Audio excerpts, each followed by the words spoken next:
For years, Kayla's life wasn't her own. Decisions about where she lived and how she could spend her money were all made for her.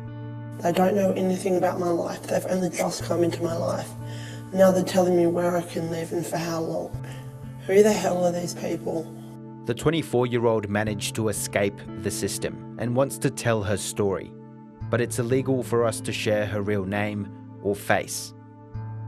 Kayla has a rare brain condition which can cause intellectual disability.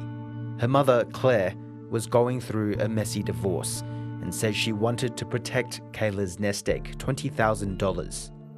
This paper trail inks a timeline of what followed, a descent into what mother and daughter describe as hell.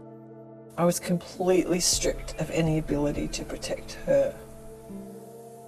And when I go through this information, it's like a horror story that someone's made up. On the advice of her lawyer, Claire applied to WA's State Tribunal to manage Kayla's finances. Claire says that decision opened the floodgates for her former husband to make applications to the tribunal.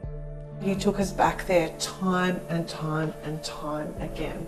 Kayla's father told the tribunal it was Claire who wanted total control over their daughter.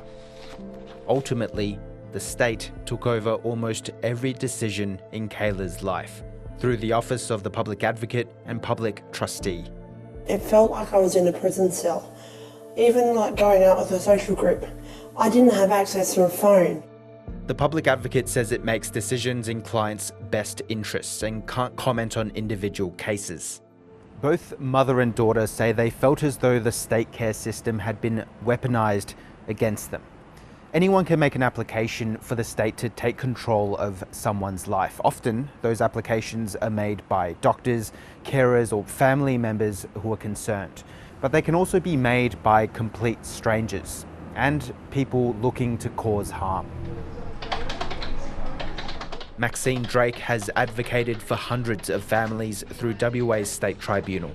What we're also seeing is a concern from my point of view, what might be called vexatious applications, to try to impinge upon either the freedoms of the person or the freedoms of others around them.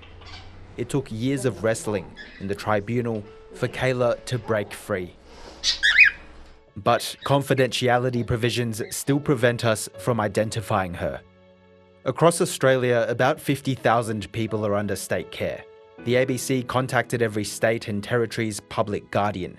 3 of them want the blanket gag laws to be scrapped, with safeguards. The Northern Territory says it supports sensible reform. The others believe confidentiality should be the norm in order to protect sensitive information. The confidentiality laws in this area are a real problem. They're a problem for the community because there's no accountability, there's no visibility into the system. And still, we're controlled. Free, but still hidden under a veil of secrecy. Case and Ho, ABC News.